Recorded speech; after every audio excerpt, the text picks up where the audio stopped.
Welcome to a brand new podcast by Jeek Nation. I am your host, the one and only RockinMrMagic, IRL Matt. I am glad to be here, and we're focusing on sports this podcast. This show is called Fanalysis 101. On this show, we're going to take a more educational, philosophical dive into our favorite sports. We're not going to be just hot taking it back and forth. There's plenty of that on the big networks. You see that with Nick Wrong and Mr. SAS. There's a lot of hot takes out there.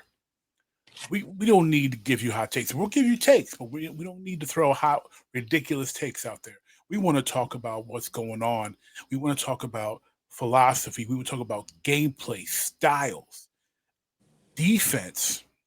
Ooh, big word. We just want to talk about what is really going on in the games that we love. My wonderful co-host is someone that, if you are a listener of the original Jeek podcast, you've heard on multiple occasions. He is the one and only, the enigmatic author, Greg Burnham. G, welcome back, brother. What's up? How's it going? Hey, it's all good. You know me. I'm always cool, breeze. So we're gonna jump, folks. We're gonna jump right into this show. We figured to start.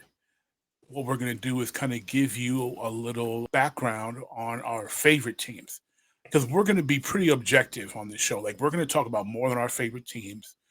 We're gonna talk about basketball, football. We're going to talk women's sports. We're going to talk about a whole myriad of sports. But we figured we get y'all familiar, get you caught up with what we dig personally. And then as we go on further, you'll hit the objective stuff. And we're going to talk about our favorite people, our favorite teams, but we're going to be objective. We're going to be real about it. And if we're going to be biased, we're going to be like, look, this is a homer pick. But so we're going to start with Greg. He is going to start off by telling us how he became a Los Angeles Laker fan.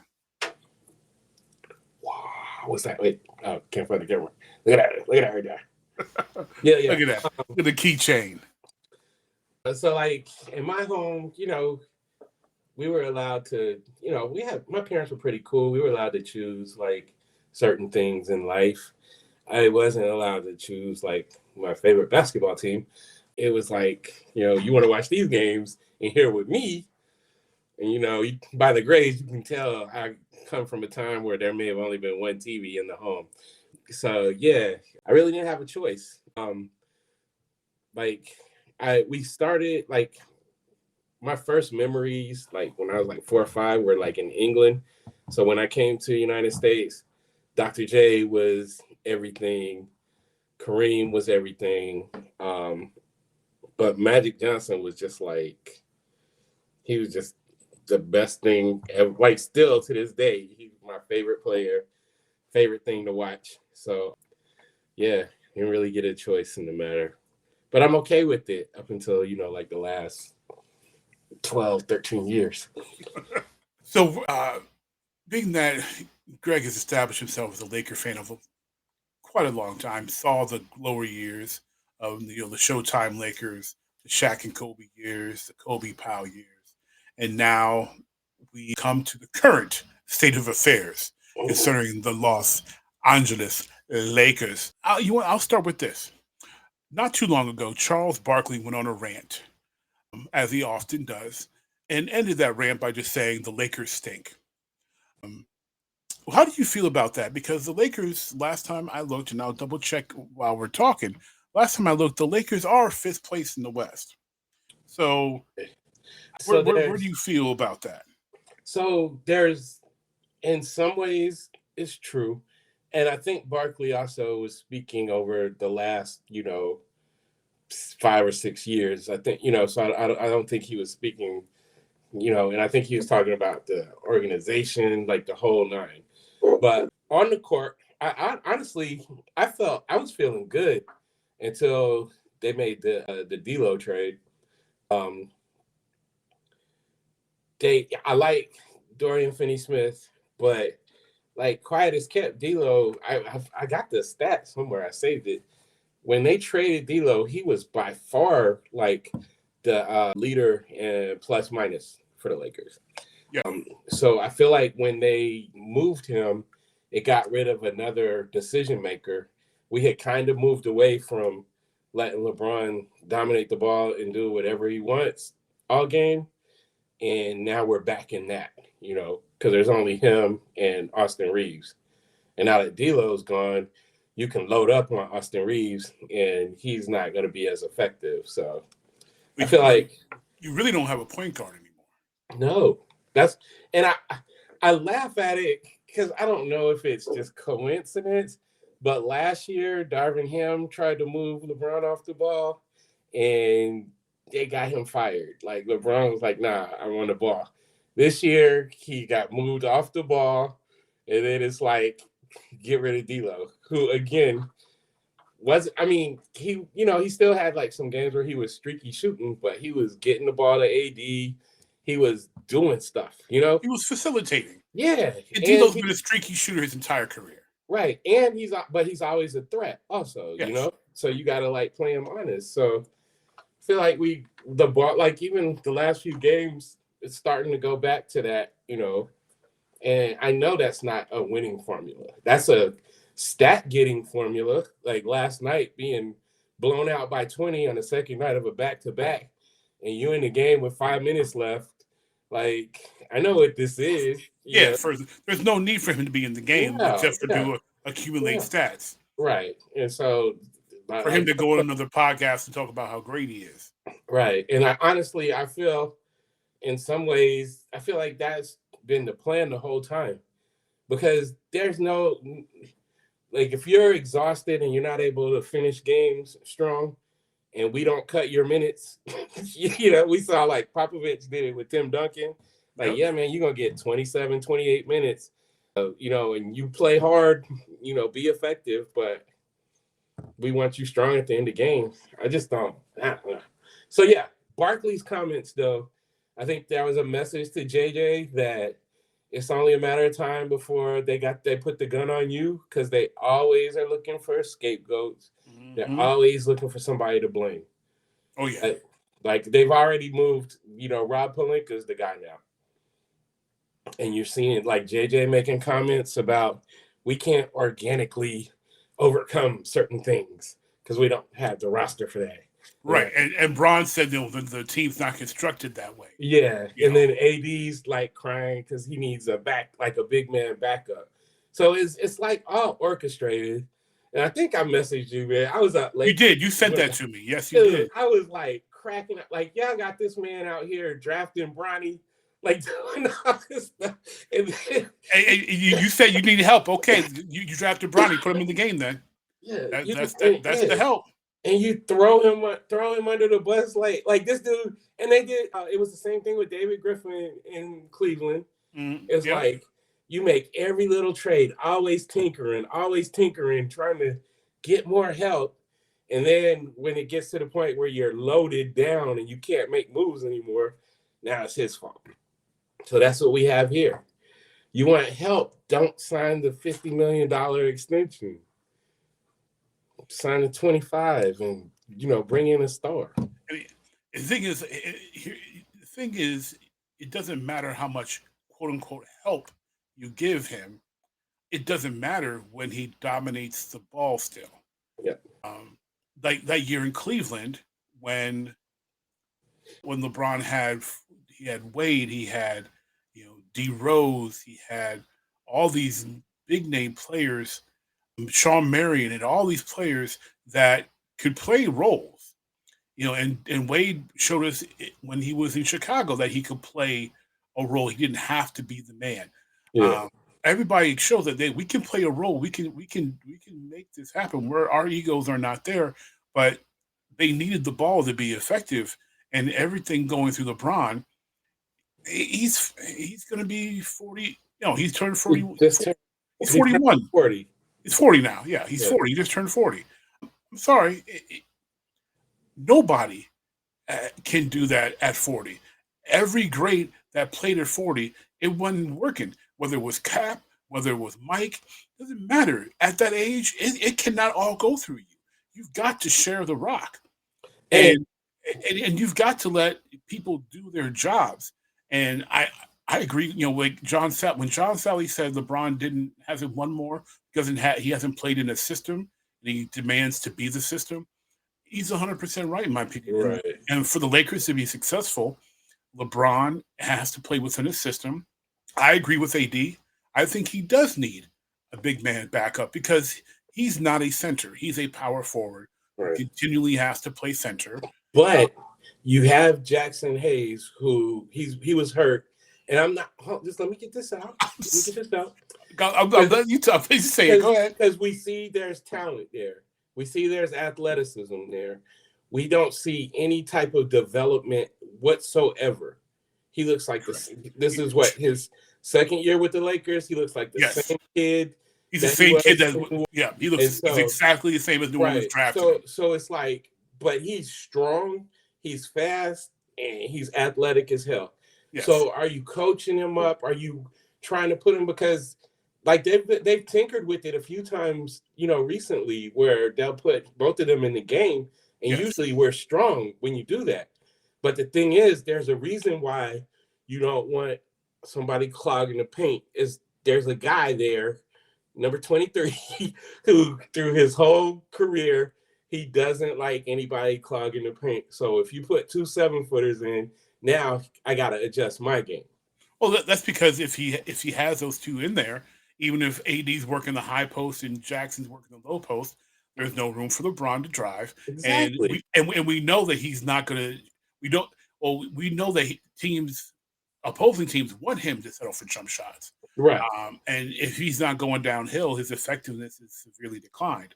So, I mean, it's just look, LeBron's too old to be like we've knocked. Oh, I know I have knocked his own lack of development, and the fact that he's still at 40 years old and in year 22 or whatever, he still doesn't have a post game.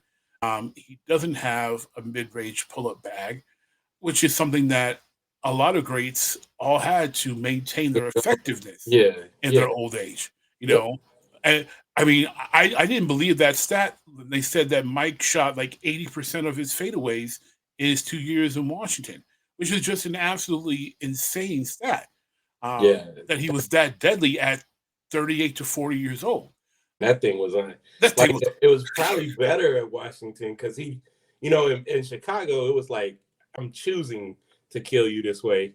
But, by the time he was in Washington, it's more like, with a janky knee.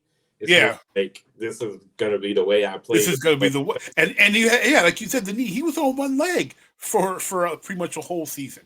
Like, he did that on one leg. So, like, for Bron not to have a bag to fall back on, it just hurts the team. And the fact that, honestly, they look better when they play big. And also the other problem is JJ's arrogance on his basketball philosophy. He thinks his basketball philosophy is best, and he doesn't like a big man dominated game. And he doesn't want to try to win that way. But I will say, because I was, hard on JJ at the beginning, I will say that he's adjusted, he's, moved around and, tinkered and tried to figure out. And there are some things that are being done that were really effective. But like when D'Lo, like we had a really good stretch of basketball. And then they was like, hey, let's get him out of here. Yeah. And, it's always that because you always need more help. So you bring in DFS, who is a really good defensive player. He's a glue guy. He can spot up, knock down the three. But where are his minutes going to come from? Because you got Rui, and Rui was playing pretty well. Yeah, Rui was playing well. And Rui plays defense. So now you got Rui and him splitting time, and LeBron still playing 36 minutes and not playing any defense. So it's not none. He is right. So he is full traffic cone mode right now. Right. Like I wouldn't even say that. Like traffic cones haven't have an intent. They're at least asking you to stop. At least they're orange and like say, hey, don't go this way. Like Yeah, dude is like eyes lighting up. You're right. And the thing is, he's LeBron's defense right now is like the go on Monopoly board. It's like, go ahead, collect your $200. But it's calculated too, because this is my thing. And I like, just so you know, for people out there, they understand, I watch every Laker game at least one time. I've been doing this forever, you know, since they came out with the ticket, you know. Yes. So it's like, it's not that he can't play defense. It's that he's choosing to conserve. The same thing with James Harden and Luka. They're choosing to conserve energy on defense so they can be able to go all out on offense. No, see, you're being very friendly. Because conserving defense means you're making some type of effort. You're just not making a full effort. Yeah. They're not. They ain't trying at all.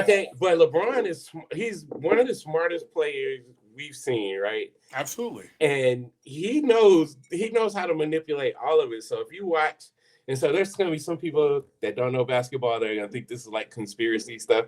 But if you watch him, he knows when to slack and when not to. Like if you get him like sized up with somebody on the wing, he ain't just gonna, let them pat and go past him. You know what I mean? But if you watch him when he's off the ball, he just be chilling. Oh yeah, like you could backdoor him to all day. Yeah, he's looking dead at the ball. He's got his peripheral vision doesn't have the guy he's guarding in it at all. Nope. And then when somebody makes the bucket, every single time, dude, he turns around and looks around like he turns and he said that quizzical look, like what y'all doing? Come on, man. Like I watched him like not block out, watch his man get a rebound, dunk, put back. He turns around like I'm like I think that shove a few years ago when Kuzma shoved LeBron into deep position, I think that's what got him traded. Well, no, because they kept him. They won that little championship. Yeah, but after that, he was gone. He was like after that, because remember, allegedly that's the one that LeBron wanted. He didn't want Lonzo. He didn't want Bi. He wanted Kuz. Kuz is the one that stayed. Yeah. And so, yeah, that makes sense. He didn't stay very long, though. After that, he didn't stay very long. No, but that's the other thing, man. Just we could spend a whole show just crapping on my. And we know Kuz ain't exactly the defensive effort king here. No, it's Kyle Kuzma. He used to try. I tried. Well, but you know what? Why are you trying when your best player is not giving any example of trying? Like it just Harden really made it a popular in vogue thing. LeBron followed suit. Luka is been doing it since jump. Right. Like you've got these stars who just feel like I don't have to play defense because I'm going to score. No, you need to play defense. You need to make some type of effort. Like Steph is no good defender, but he makes an effort. He's always trying. He's always trying. He's moving his feet. He used to be lunch meat, but he still take the bumps, get knocked down, whatever. He still tried. He did. It never felt like he was not just standing around. He's fighting through screens. He's trying to fight through screens. He's trying to slide his feet. Like he's making an effort. And that's all I ask. Like I don't expect everybody to be Dennis Rodman or Joe Dumars or Tony Allen or Sidney Moncrief. I don't expect everybody to be Gary Payton. That's what you freaking try, man. Yeah, that's part of like what I'm excited about this show is that we can, like whether it's history, because right now there's an assault going on, the battle between the eras and all that stuff. We can thank Coach JJ for calling 80s. Like it was one thing when people said, guys in the 60s or 50s were plumbers because they had to work regular jobs because NBA players weren't getting paid like that. But when he's calling players from the 80s and 90s plumbers, I'm sorry. Those dudes would have destroyed you, JJ. But they're like, because we're of a certain age, And if you played competitive, you don't even have to play NBA, but if you played competitive basketball in the 80s, the 90s, like these dudes was freak athletes. I tell the story about the time I was feeling good. I was feeling myself. I think I was like maybe 18, 19, like just giving it to people. And I got a chance to get out there and I squared up with Vernon Maxwell. And this is Rockets, after this is peak Mad Max. Okay. Yeah, this is like peak Mad Max, And I remember just squaring up with that dude. And I'm like, at that time, I'm 6'2", probably like 185. He is like 6'4". And I don't know, like the thing said he was like 205 or something like that. But man, that dude was cut up. Like, Max was probably 215, maybe 220. But it was just like when he grabbed the ball and went into his triple threat and the sound, the ball hitting his hand, I was like, wow. Like, just, I'm talking about like supreme athlete, like could have been proud. And they said he played football, but yeah, probably could have been a starting wide receiver in the NFL. Like, freak, fast, strong, power. Like, I'm just like, and those guys, even back then, like, of course, you had Jordan, you had, like some of the other guys that were considered like the freak athletes, but we weren't looking at Max like he's, like Jordan level athletically. They weren't, but they were freaks. They were fast. They were strong. I think I love what Kenny Smith did when he broke down, because, they talk about how, used to dribble to the side and everything. And Kenny broke down. He was like, with hand checking, you can't just stand and play with the ball in front of somebody. No, you couldn't, because you can only see half the court, really. Right. So you see these guys playing that way, and you don't understand. Catch them dudes, because we caught them in the streets. We caught them, playing pickup. And they was doing all kinds of stuff that you never saw them do in the NBA. Yep. So I'm just like, I mean, when Zeke was on all the smoke, and he was like, they asked him, "How would you do today?" He's like, "You talking about me? I can dribble the ball in front of me. There's nobody. There's nobody in the lane. Oh," he's like, I don't gotta ball up and then go up and finish. I could just extend. Like, please, come on. Like, and now you're talking about 30 off of layups a game. Yeah, just layups. Layups and floaters. Like, yeah, and and people forget how efficient Zeke became as a shooter, because before he broke that wrist, I think he still holds the highest 3-point percentage in the finals at like 69% or something insane like that. Man, that dude, he's one of my favorite, like absolutely one of my favorite players. When I realized I wasn't going to be tall like Magic, I started trying to emulate his game, Same. And then when I realized I wasn't as fast as him, I went the Scottie Pippen route. But the point is, like, I use my length and all that, but nah, that, and those are the things. But also, I don't want to sound like a old hater, because I'm not one. It's just we understand the nuance. Yeah, and I watch the difference in the game.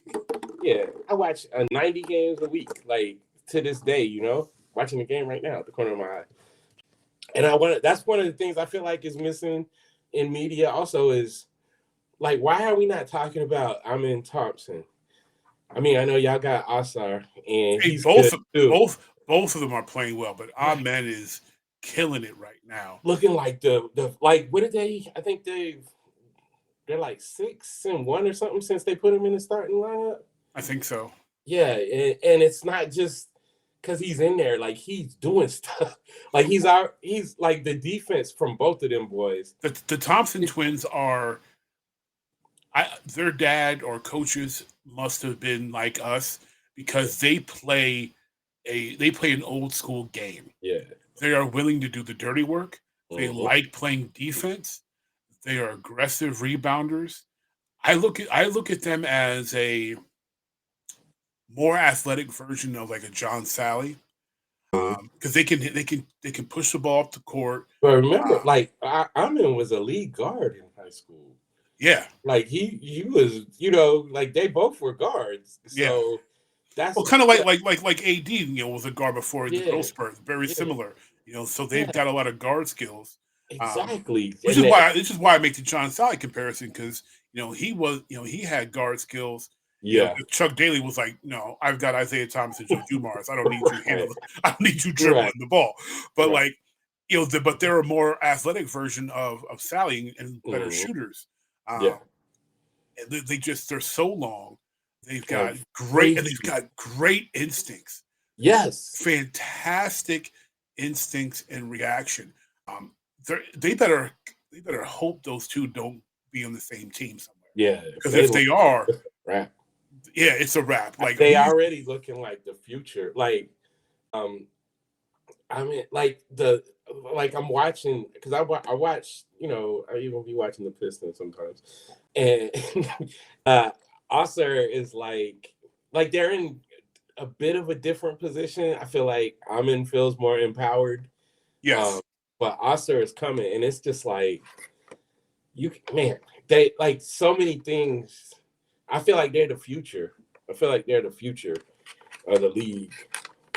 I just hope that they get the coaching and everything to where they can develop and be what they can be.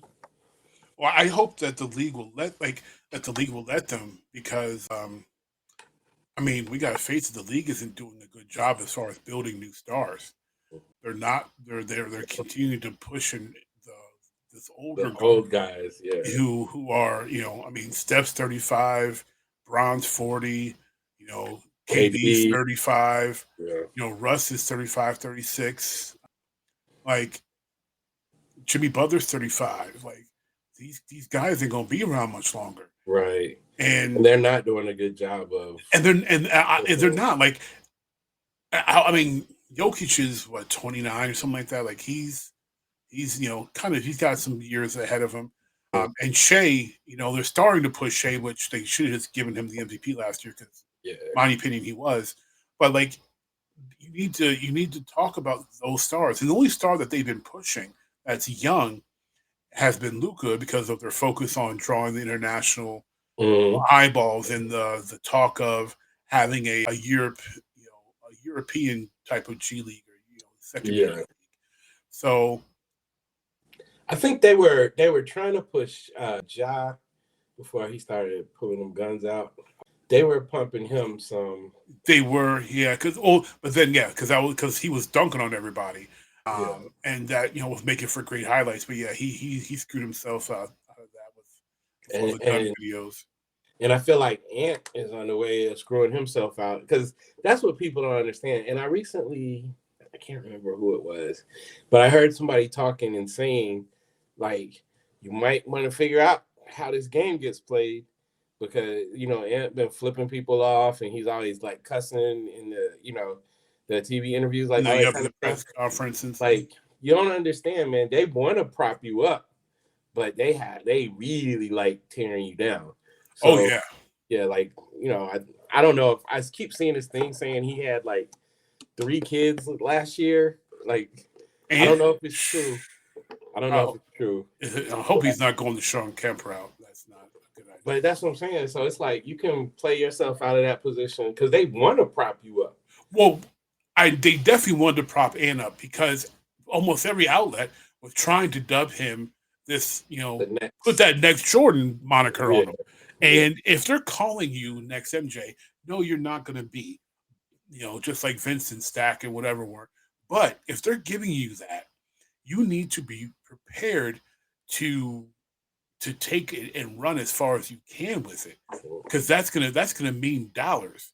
That's gonna mean more. Your team's gonna be on TV more. That's gonna be more marketing dollars. More shoe sales. That's gonna be more shoe sales. That's gonna be more ads that are gonna companies that are gonna want you to be in their commercials. Like that is the opportunity. If they're comparing you to the guy, right? You've got to not screw that up. You've got to take on that profession. You've got to be Mike, but you got to be professional. You can't be cussing people out. You can't be flipping off fans. Like, and it's like I'm, as somebody who coached a lot of young men over the years, like always a proponent of, be yourself. That's how you live with yourself better when you're being yourself. But like, you also got to know when and where to, to act certain ways. Yes. So it's like they're pulling you in on TNT after you just had a great game and you dropping F-bombs, like, yeah. You can't do that. They're trying to sell you to, middle American, casual person who just wants to enjoy a basketball game, especially a family person who doesn't want their kids hearing that. Like that is a big thing. Like there, you and I know, in the locker room, with reporters, players would say stuff, but TV interviews, press conferences afterwards, none of that. You didn't hear that at players. You didn't hear it at coaches. Really, like it wasn't a thing, without except for the occasional, like if you caught something like a hot mic or something like that, but it's rare that it was rare. Like I think the only time I could think of when someone dropped an F-bomb was Doug Collins after Mike hit the shot against Cleveland. Oh, he was like, the plan was to get the ball to Mike and everybody get the F out the way. Yeah. But that was like it. That was like the one time in a decade, right, that you like heard that. Like, and I think he got in trouble for it. I think he got fined for it. Now it's just, JJ was cussing in his initial press conference. Right. That's another thing. And I get it. Like, there's a double standard because, certain people are allowed to get away with saying whatever they want all the time, like our current president. So I get it. But again, it's understanding how this game is played. Yes. And like, as old men, we can look back and think about the young men who had the chances, to say it, like Kobe. Kobe made regardless of, how you feel, like that was, I know he didn't get convicted of anything, but it's still like bad decision. Yes. That changed everything. Like, MVPs weren't won. Mm-hmm. He had to scratch and claw to get a new shoe deal. Like, and think about everybody but Nike dropped him. Well, but remember when Nike suspended it, but they didn't drop him. And then they brought him back. Back because they were like, we're gonna wait and see, but everybody else immediately cut him. And I'm looking right now. The Knicks are playing the Nuggets. I see dudes out here with Kobe's on. So think about the money he missed out, but also like his legacy, because people are quick. When you're talking about who's in the top 10, oh, he only got one MVP. Why has he only got one MVP? Right. Because he played with Shaq, a couple, some years, and maybe one or two could have gone either way. And then he had like the empty space, that void where, they weren't winning championships, and he's scoring 35 a game, scoring 81, doing all this wild stuff. Dragging a team with Smush Parker as the starting point guard to the playoffs. Right. And no disrespect to Smush, but, Smush and starting point guard are not the thing. Like, I think Smush was great off the bench. I loved it when Smush was in Detroit. I thought it was fantastic off the bench. But Smush and starting point guard in the NBA, no, that should not have been a thing. And definitely shouldn't have been starting with that dude next to him. Especially with that dude next to him. Absolutely. So, like, look, Steve Nash, we both know Steve Nash should have gotten either one of those MVPs. Those are like the weakest in my whole life. Those are the weakest MVPs. Them two. Like, when you just look at them statistically. Oh, Starbury had the same numbers in Phoenix as he did. He put the exact same numbers. Also could play defense. And also would play defense, yes. Yes. And, he didn't have D'Antoni's, system to boost stats, but he got the same numbers and, some of the same players. He had a younger stat, before stat really developed. But it's like, he didn't deserve those. But there are several suspect MVPs. We'll talk about suspect. That's going to be a future topic. It's suspect MVPs. So I have a couple. But like you said about Griffin and even with Pelinka, they're going to be scapegoated. when the organization isn't running well. And speaking of your organization, where's Jeannie at? Listen, where's Jeannie at, man? Because she for the past few years, she was being very vocal, and she ain't said a word. I ain't seen her. I ain't seen a peep. So, from my perspective, Jeannie, she ain't Jerry Jones, but she know this is a scam.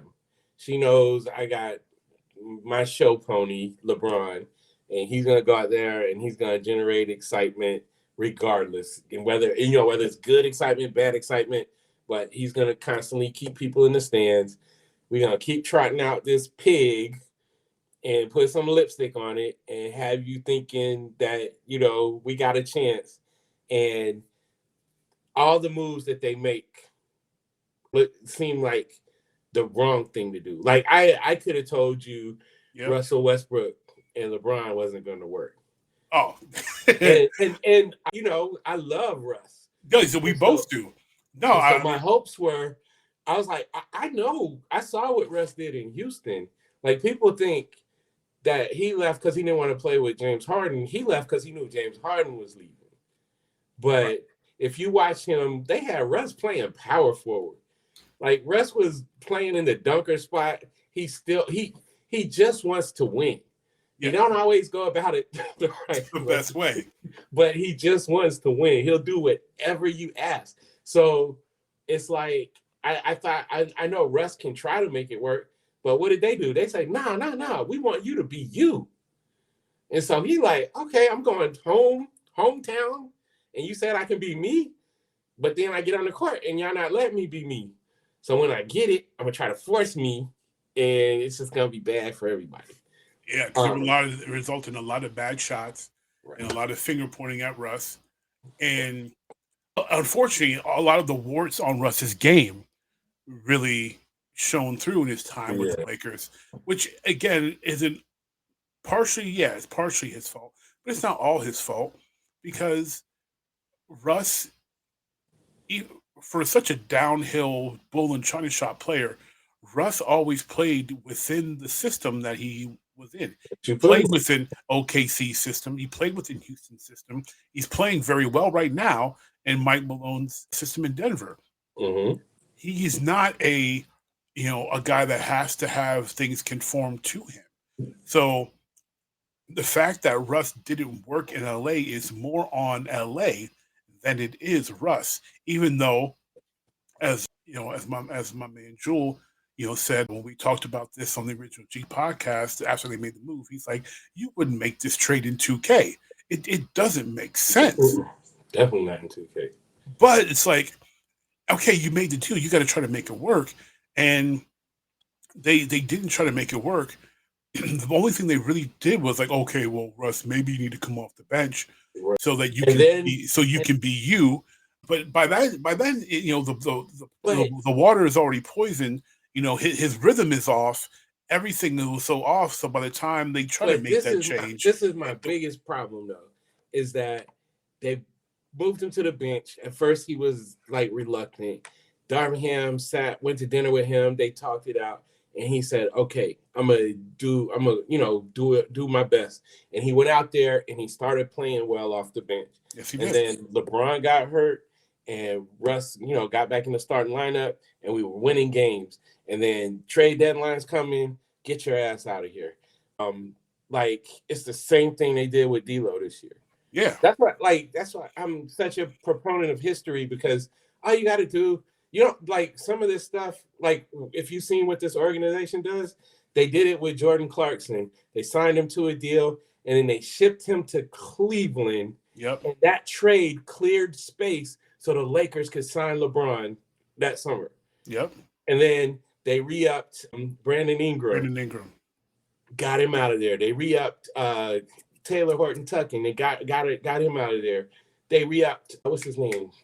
Caruso. Like they do the same thing. Yep. And they pay you, then they make it look like you're the problem, and then they get you out of there. They ship you out and tarnish your name, and so it's like and when they bring you in, a lot of times you don't fit. Like Right. Melo on the Lakers did not fit. But he could have if He if you come off the ball. He could have if you come off the ball, he could have. But when you're letting LeBron control everything, you can't get Russ nor Melo can get in any type of rhythm because they're not touching the basketball. You have to have an offense where you're moving the ball, where a point guard, whether it's Russ, whether it's whoever, is controlling the flow of the offense, getting people the ball in their spots. If you got Melo the ball on the right wing in his happy spot, if you had LeBron on the left wing, you can let Melo do his thing. If he needs help, LeBron can cut across the lane anytime, get hit with a pass because Melo's going to get double teamed if he bowls his way to the basket. You've got open jump shots for LeBron or open pass to the basket for LeBron. If he gets jammed up, Russ is out there to catch passes, and then you have two shooters. You have AD who can shoot, and you have someone out there who can just knock down shots consistently to keep the defense honest and not clump the lane. But when the offense everything goes to LeBron. You can't run an offense that's effective because he's got to dribble the air out of the ball and then either take a bad shot or swing it to you with 2 seconds left, so you force up a bad shot. And that's not winning basketball. They call it time bomb basketball. Yes. And you sit there and you sitting there like this, and then you relax. Here come the ball, and you only got 2 seconds. And you're not catching in rhythm. You're because you're just standing there because you made a good move to get open. And now you're just standing in the corner like, okay, well, he's going to stand here and hopefully he throws me the ball. And I'll say it all day long. Again, you can analyze, watch the bubble chip games. I don't know if we win anything if not for Rondo, because I feel like Rondo and LeBron coached that team. I think Vogel was just out there. I would say more Rondo than even LeBron, and that's not LeBron, to knock it. I'll give him his, he was, you could see his imprint on games as well.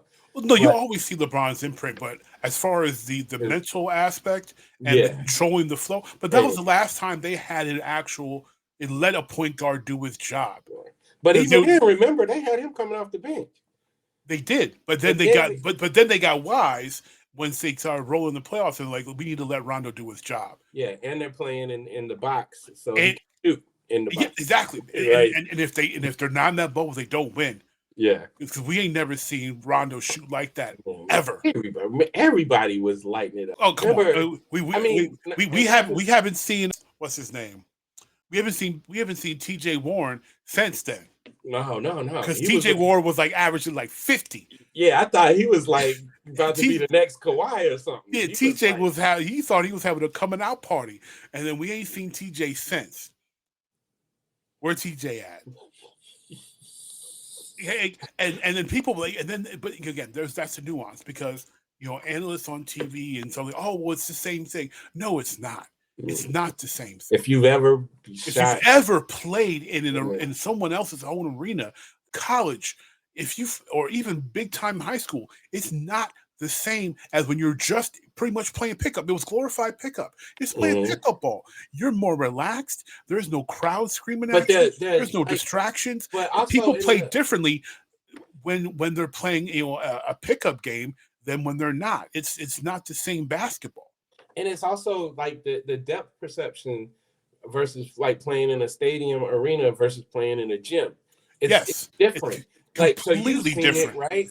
I've seen dudes that I've been on the court with dudes that played in the NBA that I'm thinking can't shoot to save their life, but you play with them in a gym. If they're in the gym, they don't miss. Not missing anything. I remember I saw. Oh my God, who was it? Birdman, Chris Anderson. Now you watch an NBA game and you're like, this guy can't shoot at all. He don't even try to shoot. He don't try to shoot. But you play Birdman in the gym, even right now, he will shoot the lights out in the gym. Yeah. It's completely different.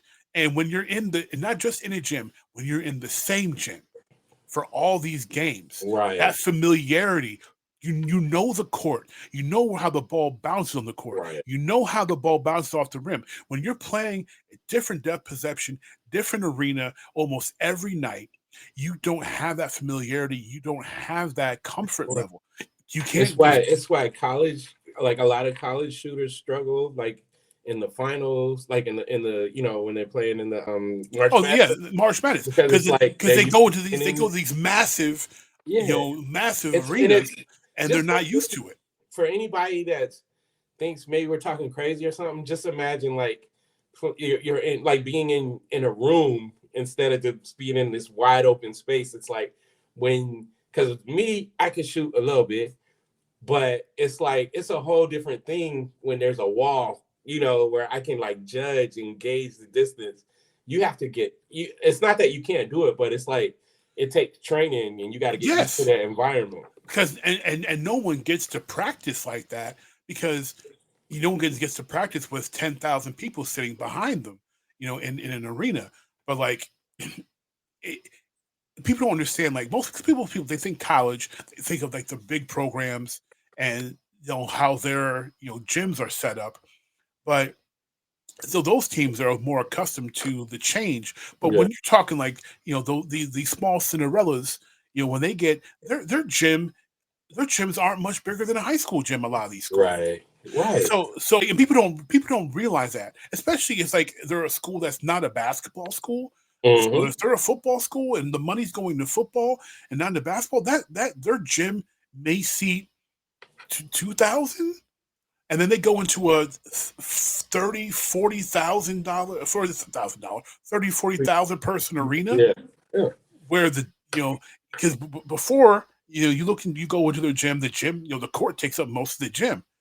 You go to play a regional game at Madison Square Garden, and you're like, the court is very small in proportion to this massive arena. It's like, and Madison Square Garden is even not that big compared to other arenas. No. So when they go to Ford Field, to play the Final Four, it's like you can fit like 50,000 people inside. I think 60,000 people inside there. The place is huge. Yeah. Or when they're in Indy, the field house is huge. Yes. So I mean, but yeah, I think, and then they got rid of Rondo. Like they won the championship, and it's a bubble chip. I always call it the bubble chip. I'm not delusional, but it's still won. It still gets hung in the rafters.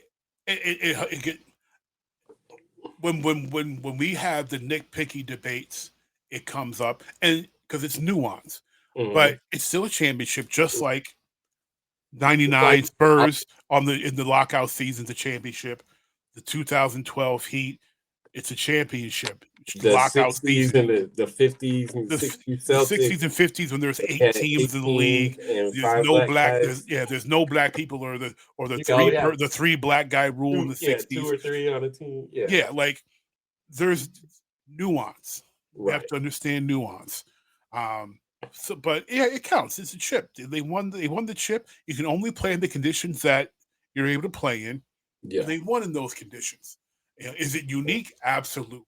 Can we discuss the merits of how difficult, how easy it is when you want to compare in those higher end nitpick conversations? Sure. But like when people act like that doesn't count, I'm like, come on. It happened. It happened. It counts. Get over it. And the funniest part about that was, it's not really funny though, but is that you broke the team up. You had Dwight, you got rid of Rondo, moved off of Dwight, even though you ended up bringing him back, even though you ended up bringing Rondo back, moved off of Danny. Like, they got rid of all those guys that helped to win that. And then it's like, we've been ass ever since. So moving off like Danny Green made sense. But it did. But moving off to White didn't make sense because you needed him defensively. None at all. It made no sense. Moving off Rondo, if Rondo still wanted to play, did not make sense. I personally don't understand why. Like, outside of when Rondo was in Dallas, because him and Carlisle could not coexist. Outside of that, I don't understand why anybody moved off of Rondo. Why Chicago moved off of Rondo? He was single-handedly keeping them relevant. Him and Wade, that short time they played together was freaking insane. Why New Orleans moved off of Rondo made no sense. Like, I think he might not be the most agreeable person. oh, we know he's not. And I'm pretty I've been in situations. I'm not comparing myself to him. He better be in the Hall of Fame. He's an amazing basketball player. But when you're in situations where you're smarter than the coach, like when you know what needs to be done to win, and you got a coach that's not on your, doesn't have your brain.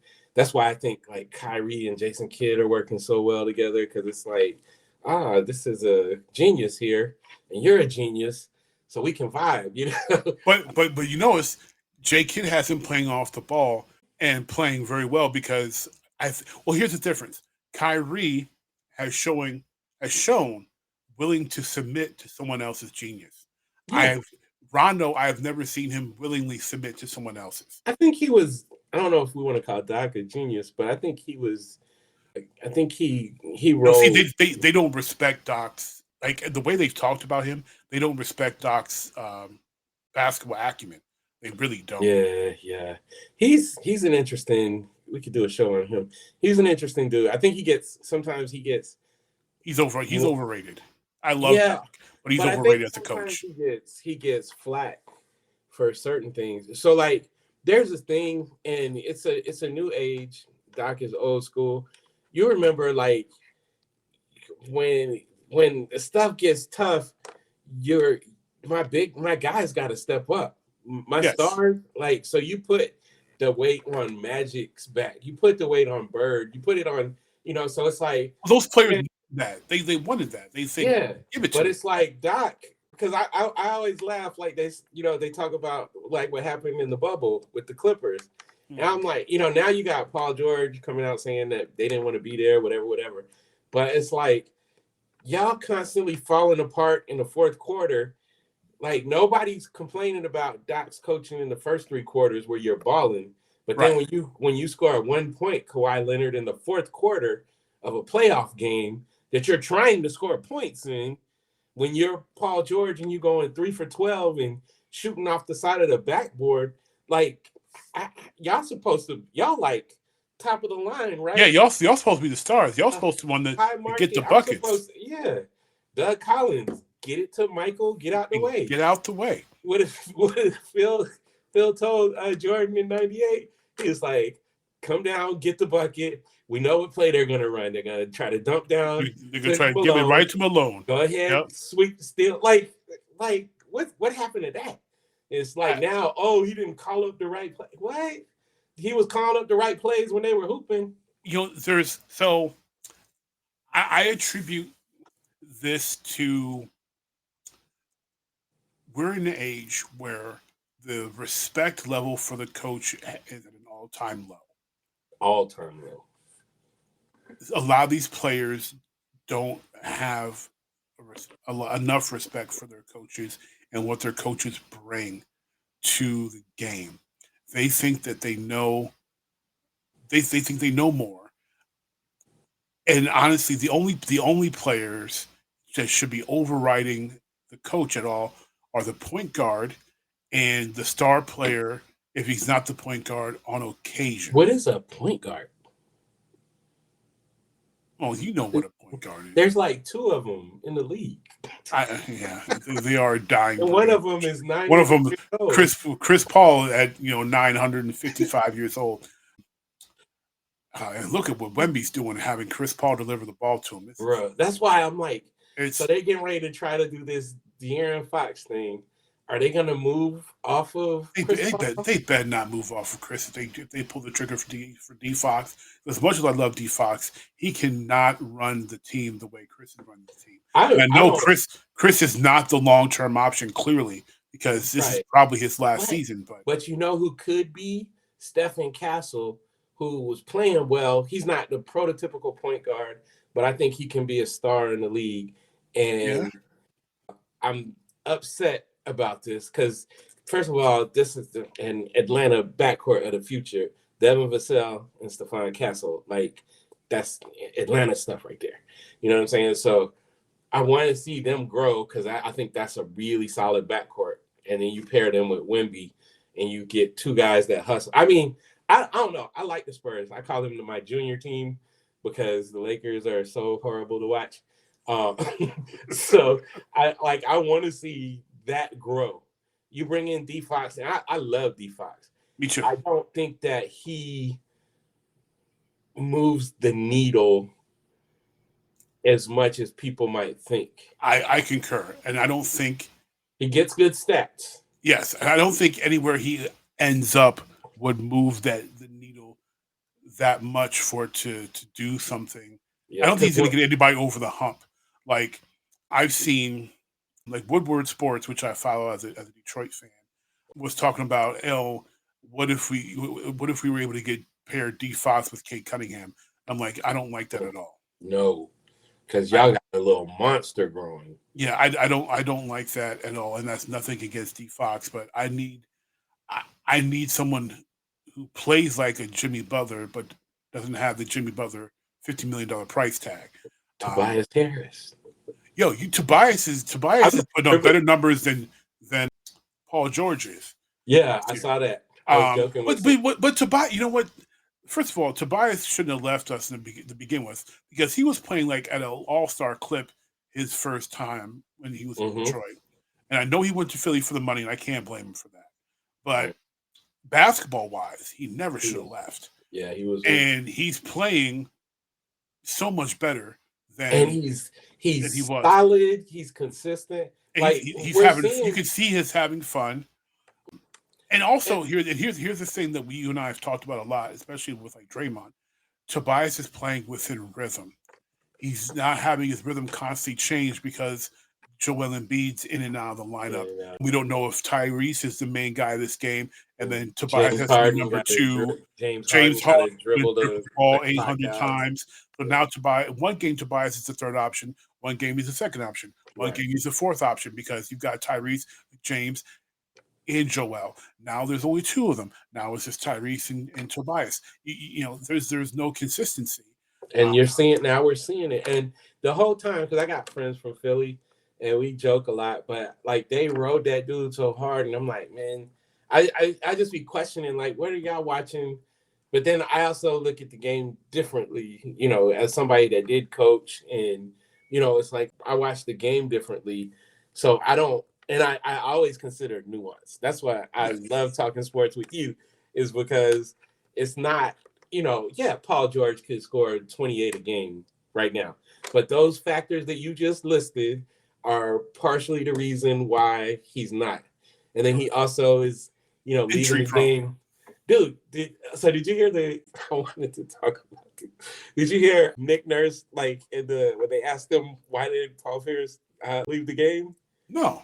Oh, yeah, he said, and I don't know if he was trying to be facetious, but he said, it looked like he had like a dislocated pinky finger on his non-shooting hand. Like, you left the game. Dude, I see that's one, so on your non-shooting hand. That's one of the things about today's players that drives me nuts. I don't want any player playing a game injured. If you're injured, don't play. Because I want you to get your paper. I want you to be able to play again. If you're injured, do not play. If you're hurt, you can play. You're not. I remember when Bernard King had dislocated middle fingers on each hand and the flu and dropped 50 plus on my Pistons in the playoffs. We don't see like so much of like the great storytelling of the NBA, the great moments of the NBA. They don't get to happen anymore. The MJ flu game, or you know, pizza, food poisoning game, whatever you want to call it. You know, the even freaking Dirk Nowitzki's sick game. Zeke on the one ankle. Kevin McHale on the Gerald Henderson with a broken neck and brace. Freaking Kevin McHale playing an entire playoff, going to the Eastern Conference Finals, also playoffs playing on a broken foot. Like now, Kevin McHale should not have played in my opinion. No, he shouldn't. Should not have Grant played. Hill He was played. injured. Grant Hill played in injured. Detroit, and like when that ankle was bad, and it ended up changing history. Yes, because the world would be a lot different if Grant Hill never got hurt. You ain't lying. Like the way we talk about basketball would be a lot different. So much different. Oh my God. So it's like so you should not play injured, but if you're hurt, pick your non-shooting hand. I remember Kobe popped the finger out on his shooting hand, popped that Joe right back in, said, "Tape it up, let's play." I tore ligaments, and it was like they were like, "This needs surgery," and he's like, "Nah, just tape it up." And then I got to figure out how to shoot now because I'm trying to repeat as a champion. Right. So I got to figure out how to shoot. He walking around with a big club on his fingers and still shooting. He played that one year with the torn labrum in his arm. I remember he was playing that game against the Knicks in the Garden. He had that sick reverse sunken. I'm like, he just did that with a torn labrum. We all know he has a torn labrum. Yeah. They're not pushing him to his left where the torn labrum is. He's going right. He's finishing. I will always say don't play injured. And some people are like, oh, these guys are soft. So I'm like, well, no, that guy was injured. But if you're hurt, dude, I busted a finger playing ball. It was in my non-shooting hand, and I remembered, and I thought to myself, am I going to play? Shoot, if Bernard King can play, I can play. Right. I taped that joint up, and I played the game. This finger right here went up for a rebound. I came down, and I felt something wagging. I look up. So this last little joint right here on my pinky, it would, like, if I'm holding it like this, it would have been pointing straight to the ceiling.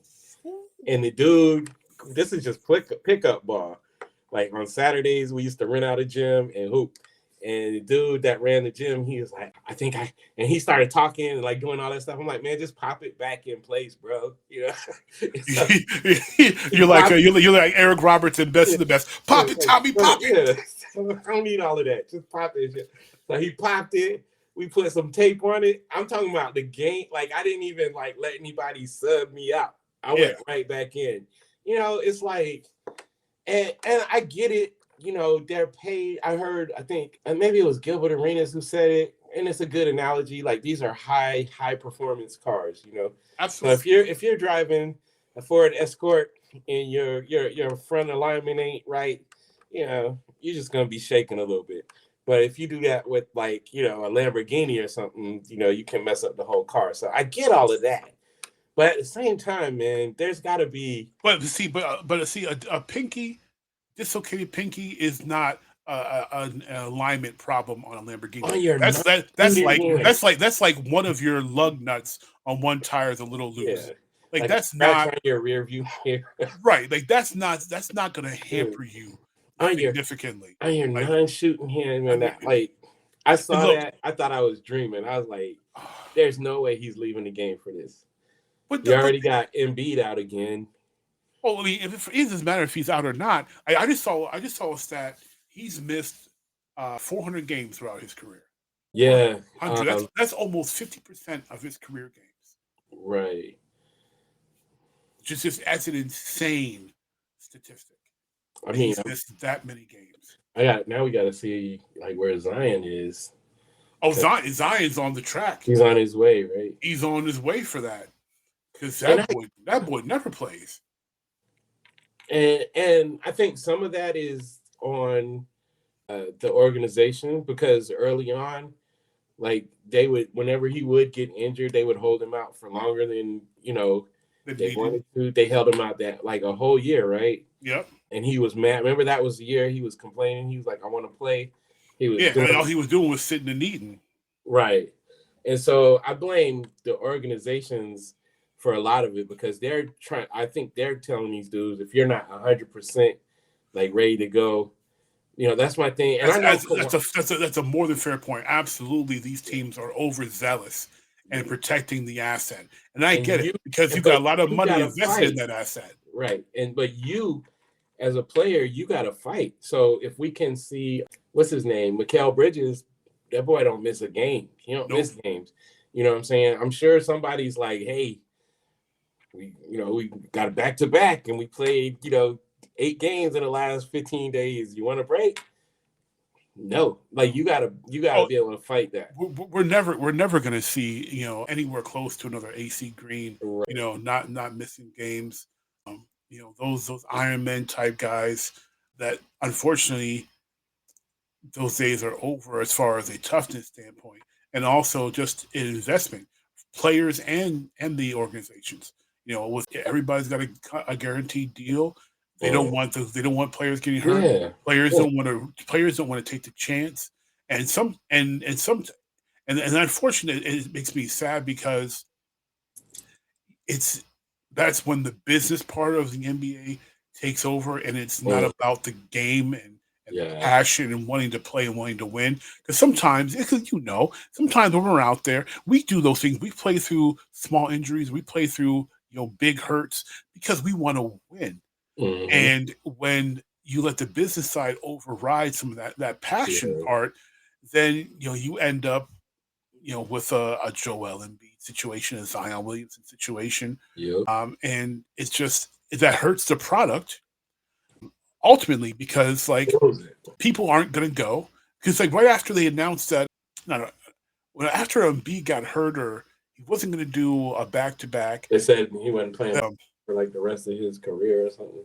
Yeah, but that was beginning of the season. But I'm trying to remember, it was like a month or so ago, but Embiid was out for some reason. And Sixers tickets were like $1. They drastically reduced the prices. And it makes please do that because when Paul George was still out at the time, Joel's not playing, and not to knock Tyrese, but people aren't paying all that money just to see Tyrese Maxey. Remember, Maxey went down too, though. I don't think he was down yet, but when they did it, but they're like, hey, okay, come see the Sixers for $1. You're paying $40 in parking, but you're paying $40 in parking.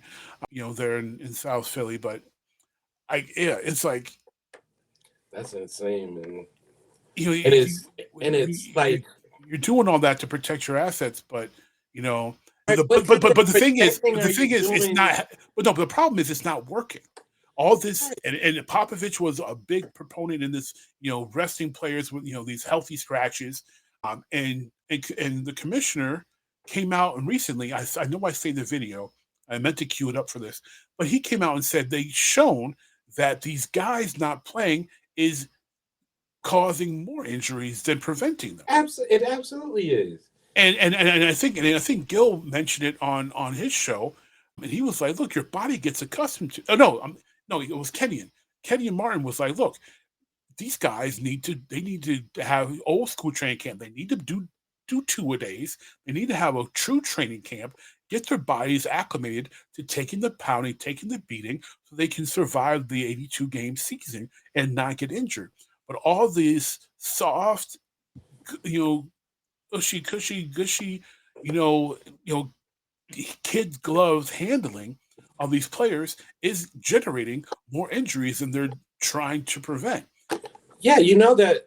I mean, in football, they say it's developing that scab. Like when you go back out for preseason practice and all that, you got to take the beat down. Yeah, you got to take your licks and build it back up.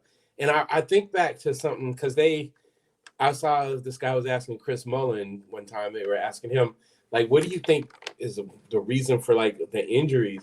And he's like, dude, we played other sports. He's like, every summer after basketball, I was playing softball. I was doing this. So you're doing they're doing things that are working other muscles. You know what I'm saying? But you're also just keeping yourself in that rigorous, Anthony Davis is the perfect example. He used to you see him, he used to fall 5-10 times a game. Me and my homeboy got a chat. We call him Bert not just because he looks like Bert from Bert and Ernie. He does look like Bert, but also because he always be hurt. He a high yellow Bert looking. So we spell it BHURT. You know what I'm saying? Oh, be hurt. He be hurt. Because he always be hurt, right? So he would fall, and you could tell, like, I know the conversations that happen where I'm sure LeBron at a certain point was like, hey, man, if he fall, man, let him get up on his own because I'm sick of this. Because every time he fall, he rolling around and acting like he dead. And I'm like, oh, man, season LeBron does the same thing, though. Well, yeah, it seems to have rubbed off. Yes. But I say AD was the king of that. But they stopped. Brown was doing it before AD, but continue. I mean, we can. I got a video. I got a video of it. I'm not disputing it. I'm just saying, to me, it was I guess because I already know LeBron is faking. Like, Oh, yeah, we know LeBron's acting. LeBron will be like rolling around like he just tore ligaments in his ankle. And then 2 seconds later, he's reverse windmilling on somebody. Right, yeah, we know LeBron's selling it. Yeah. Well, AD would look like, I was like, man, who is your father? No offense to Anthony Davis' father, but I'm just saying, like, I don't raise no boys like that, where it's like every time you fall, you act like you dying. Get up, man. We was opposite. Like, yeah, we was taught that we don't let people see our fear. We don't let people see our pain. Like, if we hurt, that kind of stuff. Yeah. So yeah, it's interesting. But when AD started getting up, and they started being like, no, play. And he played through all that stuff. And now he doesn't have all those little knickknacks. And I say that even though he's going to be out for like a week because he strained his abdominal last night. His abdominal. but I mean. But like you said, before we started, he has been injured a lot less. He's been playing. Yeah. He's missing significantly less games. You play through it. You play through it, and your body gets adjusted to it. But when your body's not getting adjusted to it because you're not taking, and look, I know they say that especially the JJ Redick, some of these other people who are like, oh, the 90s and 80s, that was bad basketball, it was too brutal and whatever. No, it was a man's game. They took hits, people got hit, they kept playing. And the reason why, and I tell people, like, if you look at the European game right now, the Europeans in the European leagues are playing 90s basketball. Yeah, they are. That's what they're playing right now. They're playing hard-nosed, tougher defense, moving the ball, attacking the basket. They played but in the 90s, in the 80s and 90s, they were playing what we're doing now. They were playing very finesse basketball. Mm-hmm. They weren't tough. They were known to be soft, which is why Tony Kukoc, got harassed and was pushed around because he was softer, which is why even though Saruz Marshall was talented, he was considered softer. Yeah, he didn't get he didn't get the shine he probably could have gotten because he wasn't tough enough, even though he was a good player. And he was probably the toughest one. I would say Drazen was probably tougher. Well, mentally, but so I remember. Well, physically, yeah, he was kind of stocky. He was physically, yeah. That's what I'm saying. Like physically, like Drazen said it. He said, I just saw a quote recently. He said that when he first got to Portland and he played 1-on-1 with Clyde Drexler, like they was like trying to feel him out or whatever. Yeah, and he's like that. He got dominated like so bad. Oh, yeah, Clyde destroyed him. That he he was like, I don't know if I'm supposed to be here. Yeah. Now, any young people out there, you hear this and you hear us talking about Clyde Drexler, and I know we're supposed to pretend like he's a bum and he's, he was, Clyde Drexler, in my opinion, he's still top 5 shooting guard ever. My opinion. He's one of the freakiest athletes that I've ever seen. Clyde, can you imagine Clyde in this era? He still wouldn't even have to develop a left hand. Yeah, he still wouldn't need no left hand. And the thing is, those guys could finish with their lefts, but Clyde wasn't really patting it with his left. But Mike, man, I don't like. That's why, like, when they talk about, where like these athletes are so much better, I'm like, I don't see one Clyde in the league right now. No, I see. When they say these athletes are better, I agree only with this caveat: the average player is more athletic now than the average player was then, and that's because we don't have the enforcer bruisers anymore. the Rick Mahorns, the Michael Cages, the Charles Oakleys, the Anthony Joe Wolf. Masons, the Joe Wolfs, Ronnie Cycli had some finesse, but the Tree Rollinses, Greg Kite, the Greg Kites, the Kevin Willises. We don't have those enforcer types anymore. Those guys who were doing their job, battling for rebounds, playing good defense, getting their buckets here and there. We don't have those anymore. We have the average player now is more athletic when you leave out certain type of player. But when it comes to the perimeter players, no, the athleticism is definitely not better or so much better than it was in the past. The difference is they have more reign to do what they want. Right. Where the past players, if they shot these, and Zeke said it, the difference is, Mark Jackson let Clay and Steph shoot from 30 as a part of their offensive scheme, where if you did that in the 80s and 90s, they pulled you because that's a bad shot. World Be Free, remember World Be Free used to pull up from the other side of the world, and downtown Freddie Brown used to pull up from the other side of the world. So and then Zeke said that. Zeke was like, they act like we couldn't shoot deep. Yeah. No, players could shoot. You just you weren't allowed to just shoot that shot. I will also say though, and this is stuff that again we know. So I remember Gilbert Arenas was talking about Gary Payton because he was trying to say they couldn't shoot, and we know GP when he came to the league, he wasn't really a shooter, right? No, but he worked on it until he got to be like his form wasn't terrible. He worked on it, and he got to be like a solid mid-range shooter. So Gil's point was that Gary Payton didn't start shooting threes until they moved the line in. And so it did coincide the year that they moved the line in. He did shoot a lot more. Yes. Shot a lot more threes. But then when they moved it back, guess what? Gary shot more threes. Yep. Right. So it was him developing his range. And so we were taught that shooting threes was a bad shot to shoot. So I remember my freshman year in high school, our coach was like, no threes. Yeah. And when these people who don't remember, and some of these people that like Nick Wrong, I think he's like a year or two younger than me. So he's like 40. He should have enough memory, but maybe he doesn't. He don't know. He don't know. He wasn't watching basketball like that. Yeah, that's true.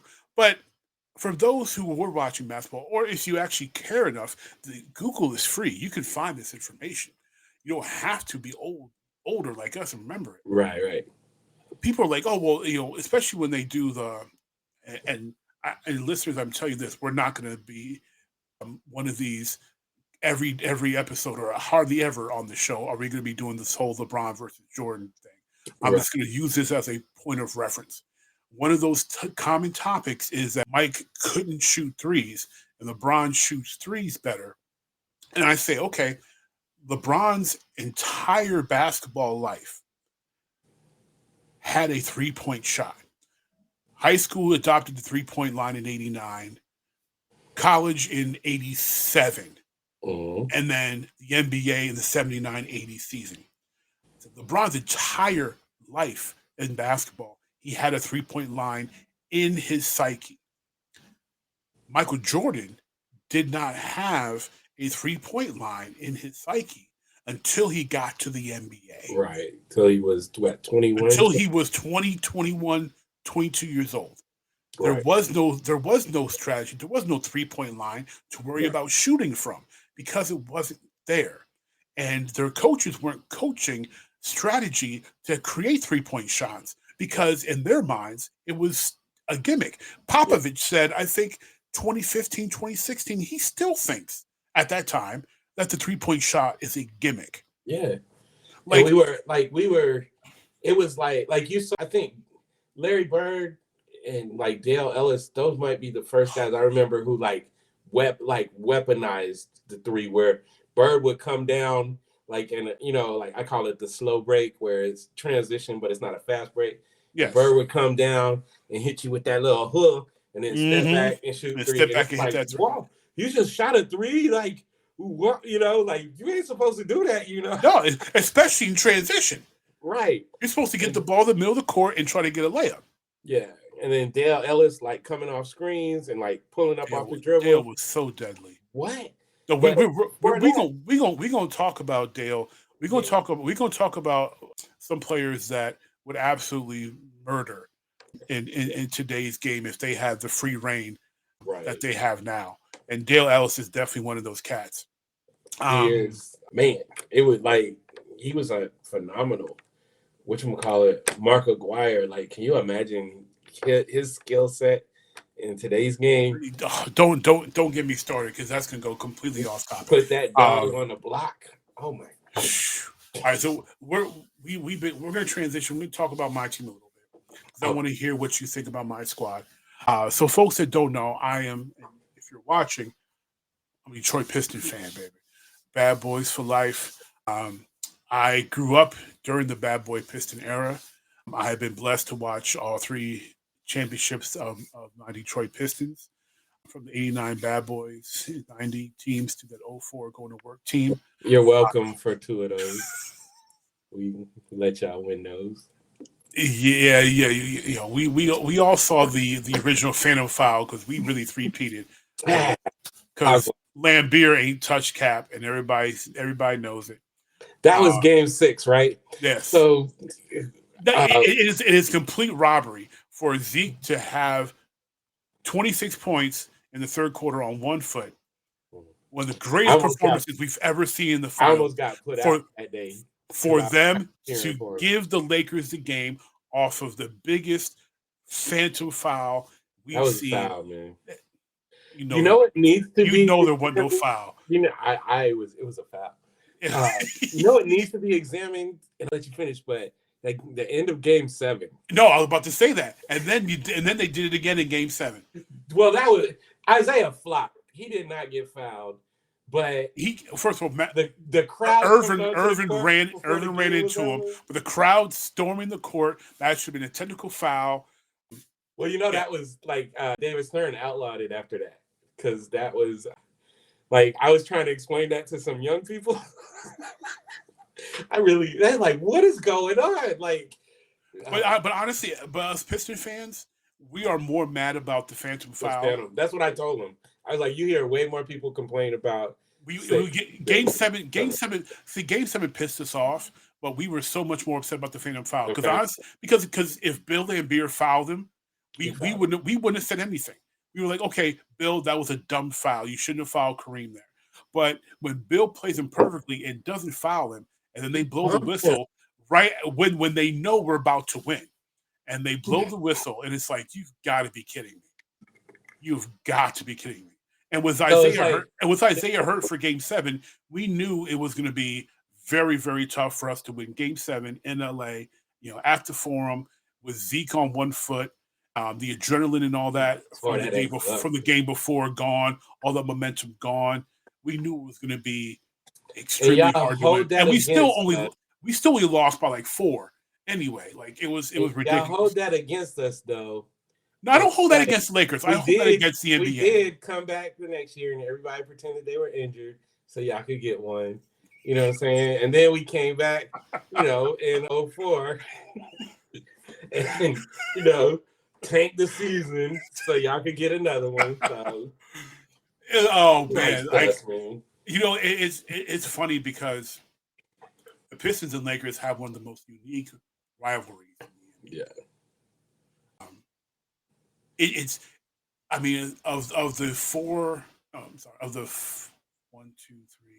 Of the 5 Piston appearances in the finals, 3 of them are against the Lakers. Yeah. And we are 2-1 against y'all in the finals. You're welcome. But it was like, look, we finally beat Boston.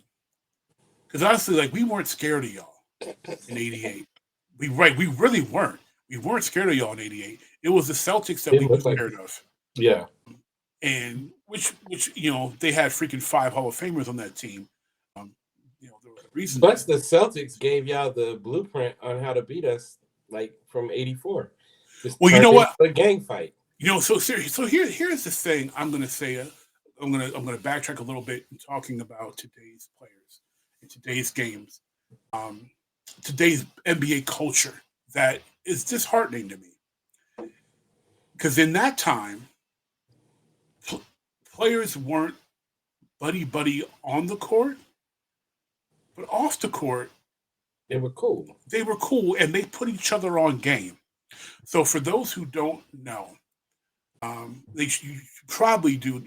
So for a certain age, you probably have known or heard that Isaiah Thomas and Magic Johnson were best friends. Mm-hmm. And during the 80s, they had a fantastic, beautiful friendship that was one of the most beautiful things that we got to see in sports.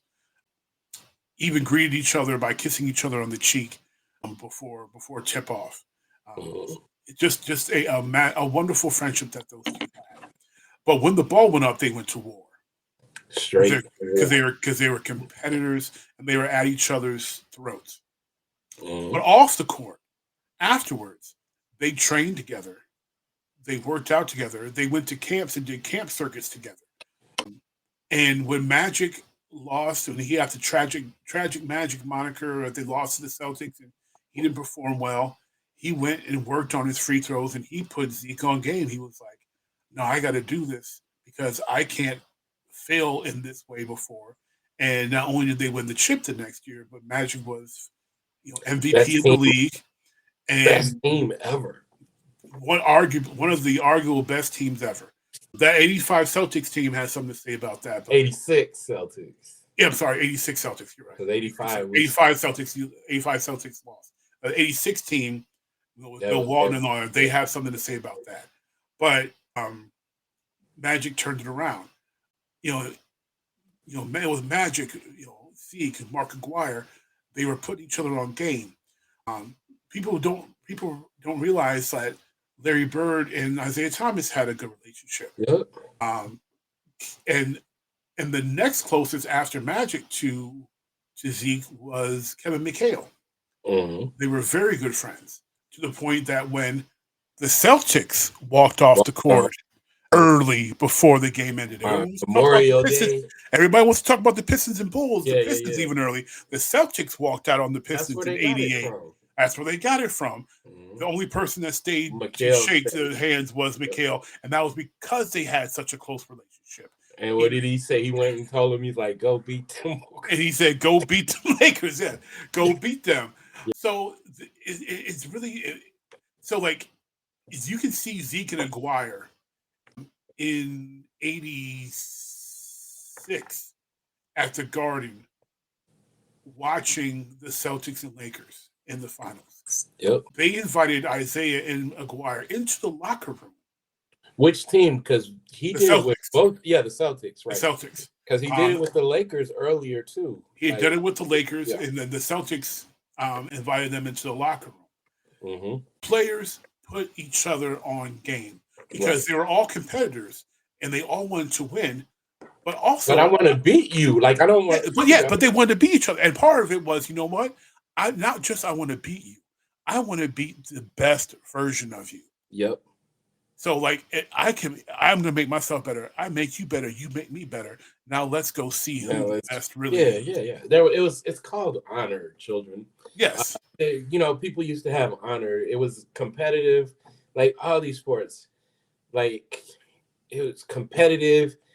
I want you at your best, so I can say like you don't have any excuses.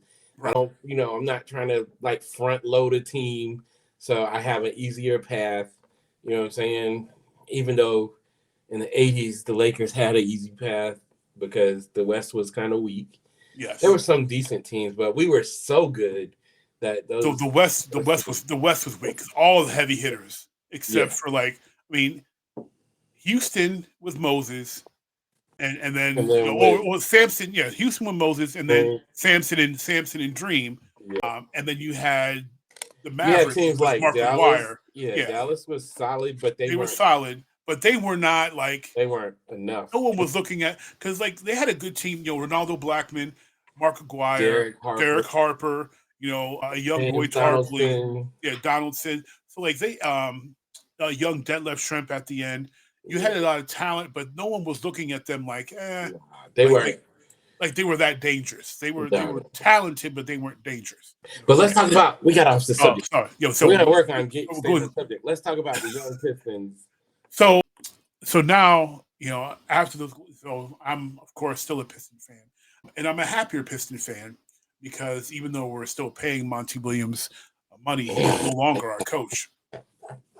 And look, I don't blame Monty for taking a job that he really didn't want anyway. When someone throws that much money at you, you're gonna say yes, I'll take the job, even though you really don't. Yeah, I couldn't. I wasn't mad. I was mad at them for not understanding that he really his hard coaching, one, didn't it? His style of coaching is like it's not gonna work in the NBA anymore. We saw it like what he did with DeAndre Ayton. To me, that was despicable. And there was never a thought like sending him to all those young guys. Like he ain't gonna develop. He don't even like young guys. Like he's not gonna develop them babies, man. Like It like DeAndre partially had some of that coming, but no. But your point on the developing is huge because like everyone looks at the success he had with New Orleans, and I'm like, yeah, but that was a team run by Chris Paul. Right. That had a lot of veteran presence on it that he took over, as interim coach and then became the coach. He didn't, so he's not one, like he's not a developer. Baby Bickerstaff is a developer. Man. Which is why I'm so glad that he is our head coach. Right. And, right now we're 8th in the East. But we're like we were 6th until we lost to Orlando the other night. We're probably actually dropped. I think we lost. We lost to the Pacers tonight. But we're in the playoff hunt, which is something we were nowhere close. Y'all was like, how many wins? Like 12 wins? Something? Yeah, it's 13 wins. It was embarrassing. But we're at a point. Like they're lucky Jaden Ivey got hurt. Yeah. Because he was playing well. The team is playing well. Tobias Harris is playing super well. Cade Cunningham. I'll ask you about this because I think Cade Cunningham got snubbed as an all-star starter.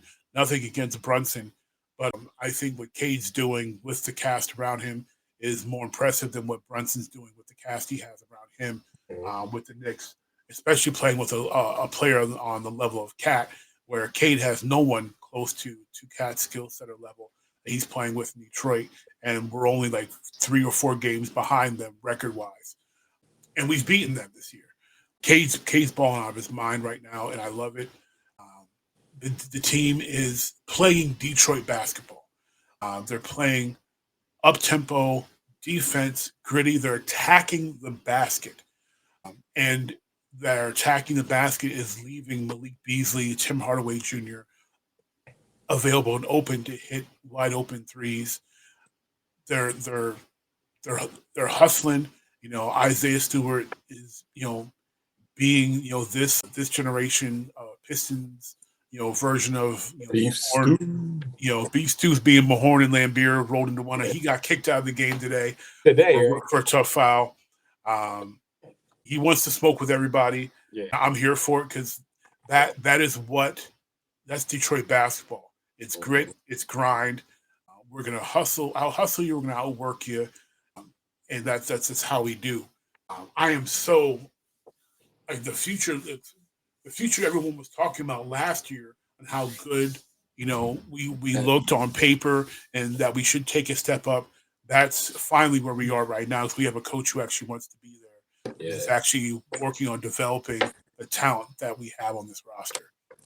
Yeah, I noticed when we went to Detroit and y'all beat us, and I was like marveling at the situational basketball that was being played.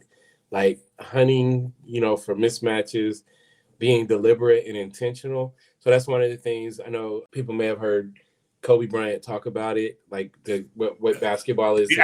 The accidental basketball, right? So I was watching them. They're playing with intention. They're like, oh, hold on, we got LeBron. Let's make him work on defense. Oh, we got Austin Reeves. That's a bucket. So like watching the real-time adjustments, that made me, even though y'all was beating us, it made me happy to see, because you don't see that a lot. You see coaches, they come out and we're going to have a 3-point contest, and if we win tonight, good job. That's exactly it. Because one thing I love most about what Baby Bickerstaff is doing, he's not trying to play like everybody else. Nope. He has his basketball philosophy. He has his plan. He's having the team buy in, and they're executing it, which is what we saw growing up. Was everybody's team had their own style that fit their roster. The Lakers didn't play like the Pistons. The Pistons didn't play like the Lakers. The Celtics didn't play like the Lakers. The Celtics played like the Celtics. The Knicks played like the Knicks. Like all this copycat stuff is ridiculous. I was trying to tell these whippersnappers. I remember when the Pistons was running gun. Like before, you know. Before.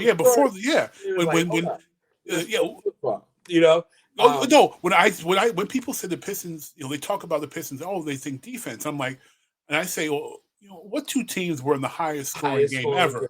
Right. Like, I don't know, the Detroit Pistons and the Denver Nuggets. Yep. Like, huh? Really? I'm like, yeah, 186 to 184. Like, trust me, they put up points. Like John Long, they don't know. They don't know about John Long. Kelly Tripucka, like, Dan Issel, Alex English, Kiki Vandeweghe. They don't know how these guys could put up buckets on buckets. Like nobody missed in that game. Zeke had like 40-something. Lambeer had like 30. Tripucka had like 30. You know, Dan Issel had like 50. Alex English had like 40-something. Kiki had like 30-something. Like nobody missed. Right.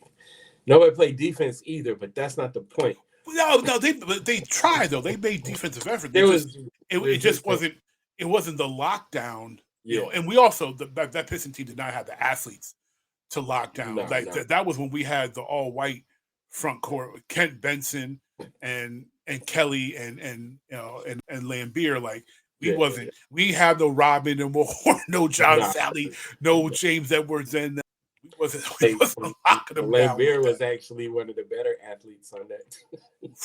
Right. But that front court was pretty stiff. So I like that. I like that he's playing a style that fits his players. Yeah. I voted because I voted almost every day for the All-Star game. I was voting for Cade. I would say probably 75% of the time, because I know he's not going to get, the look that he deserves. Hopefully, they haven't announced the reserves yet. Yeah, so hopefully he'll get in. I don't like to just compare a guy that he kind of reminds me. He's got like some Penny Hardaway to his game, where it's like, I can get it done at multiple levels. But there's I don't see Penny. No, I don't. I think I'm saying because of size wise, he can see over the defense. Do you know? Let me ask you this: do you know who I see when I watch Cade? I watch the point guard. I see the point guard version of Miami Heat Steve Smith, but more athletic. Yep. The size, the handle, getting to the basket, hits the shots, good decision making. I feel like he's just more dynamic.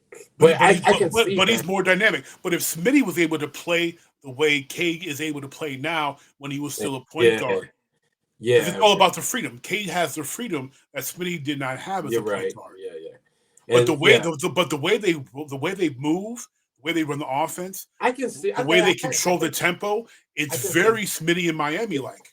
Okay, I can see that pace and tempo. Yes, and I gotta really remember, because Steve came in, and his body changed some, and his athleticism. He was pretty athletic early on. So no, that's fair. I can take that. I just think there's this smoothness. So you remember how when you watch Tracy McGrady and it seemed like almost all the time, like there was like no pressure on him. Like when he's trying to create offense, It was effortless. it's like the way he rose up, like he's effortless, like shooting that thing with range. I feel like Cade has some of that. I watch him process stuff, and I love watching. When you can see this is a good mind right here. Yeah. But yeah, any one of those guys is a good one. But yeah, I voted for him. I hope he makes it in because he really deserves it. Absolutely. I was high on him coming out of college. He had the injury. He had a terrible coach and some bad organizational decisions. Oh, God. But now Weaver got to Detroit and lost his mind. But yeah, Cade looks like he's another one of those guys that can be a problem for a long time. And I hope JB gets to stay with him because you can see him flourishing. Yes. And it's like, I know you're putting the battery in that kid's back. So to close this thing out, from you, I want you to give me your prediction on how the Lakers season ends and your prediction on how the Pistons season ends. I know the Lakers about to make some funky trades. So I can't be 100%, but right now I'm getting a feeling of, I think we should be good enough to not be in the play-in this year, but we'll still lose probably first or second round. Because if you bring in a Zach LaVine or somebody like that, you're going to have to give up a couple of pieces because salary-wise, we don't have a lot of flexibility. No. So you'll be talking about getting rid of Rui and maybe Max Christie, something like that. And then that's going to hurt you because you're trading 2 defenders for another one of those guys that gets numbers but doesn't have a really big impact on winning. Exactly. So, yeah, I would say we might be able to beat a team in the first round depending on who we run into. I'm interested. So is Ivy out for the whole year? Yes, unfortunately. So no Jaden. I think y'all can, depending on who you get matched up with, I think y'all might be able to get a series. But if you get matched up with like New York, Boston, maybe Milwaukee, I think those are 3 teams I don't think y'all can beat yet. So I agree with you. Second round exit for the Lakers.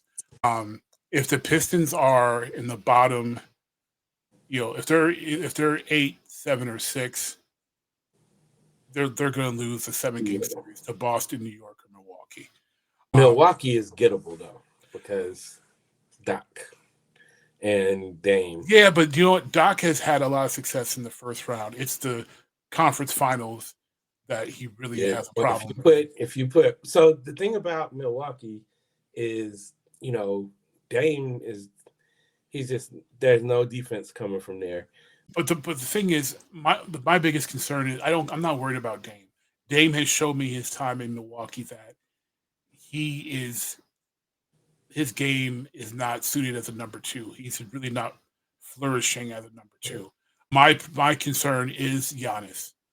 We have nobody that can do anything with Giannis. Stewart is, and now that he's got this like mid-range jumper, what do you do with this guy? Like, but that's the thing though, man. Is like we know that it's similar to Lamar Jackson until this year. We know that the build a wall defense can work against Giannis, and then you just gotta hope that, like, you just gotta hope that the other players, the Middletons, the Lillards, play, don't play very well, and if you can build a wall and keep Giannis from getting downhill, but honestly, like, I don't even know if that's going to work now because he's developed that shot. He's developed that mid range. Now we haven't seen him hit it in the crunch time, playoff time, so that's still untested. But it's an element of his game he didn't have before that makes him more dangerous, and that we don't have anybody that can contend with him defensively. They don't. East was too slow on the perimeter to stay with him. Giannis will go blow right by him. It's just he's such a tough matchup. Yeah, I think they can be got.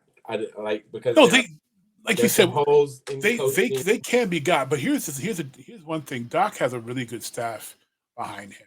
He does. That I don't know if the same Doc coaching issues will be the same. Milwaukee with Giannis scares me more than the Knicks scare me. Really?